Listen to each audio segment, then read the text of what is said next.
Just to our right-hand side is South Head. So between North Head and South Head is the only entrance to Sydney Harbour. What's lovely here, we get a lovely overview of the peninsula, because that is just a narrow peninsula going out to North Head. When we look down to the left-hand side, you can see the boat wharf down there. I don't know if you can all see that. That is Manly Wharf. Can you see the yellow and green ferry down there? I don't know if you can see it, it's just pulling in or pulling out. That ferry goes from Circular Quay. So you remember we went down to last night just near the Opera House? 30 minutes it takes to go from Circular Quay to Manly. Now Manly was built up and developed almost as a seaside resort, because we have the beaches here on the harbour side, but on the other side, that's the ocean you're looking at. So we have wonderful surf beaches on the other side. So that might be, well, today we're going to have a little chance there at lunch, you can have a walk around. So that might be a lovely option for Saturday as well, if you want to get out a bit more and do some exploring. Now, on the other side, surf beaches. So we've got the surf life-saving clubs, and I'll point those all out to you then when we get there. When we started developing Manly, what they said about Manly was that it's 7 miles from Sydney, and when you go back to the coach, you'll see the skyline over there, but 1,000 miles from Care. Was that idea? It was a resort to really luxuriate. Now, looking across at the buildings, across on the headland here, when the ships first arrived from the UK, you can imagine they might have been underway for 3 months or something, 4 months sometimes, and there was a lot of sickness on board. One of the problems was, of course, scurvy, when they were traveling in ships. There were also a lot of communicable diseases, and so when the ships first arrived from the UK, they stopped over there. Anyone who was sick was offloaded over to that area, and that's what we call the quarantine station. So the sick people were offloaded, then the ship would continue into Sydney.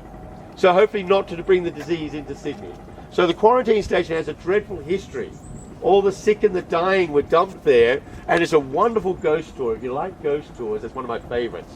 They say it's one of the most haunted places in Sydney, because all the horrible, tragic deaths. And in fact, we used that quarantine station right up until 1975. We had a cyclone up in Darwin, and the people were evacuated and they came down here to the quarantine station. But with its lovely couple of beaches, it's now, we've converted into, we've got a lovely hotel, Q-Store Hotel. So that would be a really nice, different accommodation in Sydney, because it's away from all of the hustle and bustle. Beautiful beaches here, perfect swimming. We get water temperatures here in summer up to about 23 degrees Celsius, which I don't know what that is in Fahrenheit. It's about 76? Okay. But it's comfortable and warm to swim in summer. So if you're comparing, say, to San Francisco, which is the same distance from the equator as Sydney is, the one thing here, of course, we can swim in summer, whereas you can't swim, say, in San Francisco. Okay. No sharks in the area? There are sharks. Bull sharks? Yep. Isn't that wonderful? Now, someone was asking about Bondi. If you look over to South Head, which is where all that build-up suburbs is, you can see a lighthouse, the little white lighthouse, and then come further along and you can see maybe a water tank, or you can see a crane on the horizon, then a water tank, and Bondi is just beyond that on the other side of the ocean. Now the ocean here, I'd love to say to you, because it makes it so much easier, that that's the Pacific Ocean. It makes it so much easier, Pacific Ocean, but it's not. It's actually the Tasman Sea. So you've been in New Zealand, and so the waterway dividing Australia and New Zealand is called the Tasman Sea. It was named after Abel Tasman, one of the first Dutch explorers who came through this part of the country, or part of the world.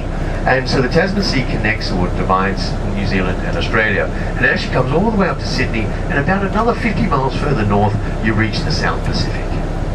But then we just refer to it as the Pacific because it's easier. It's the same water, same fish.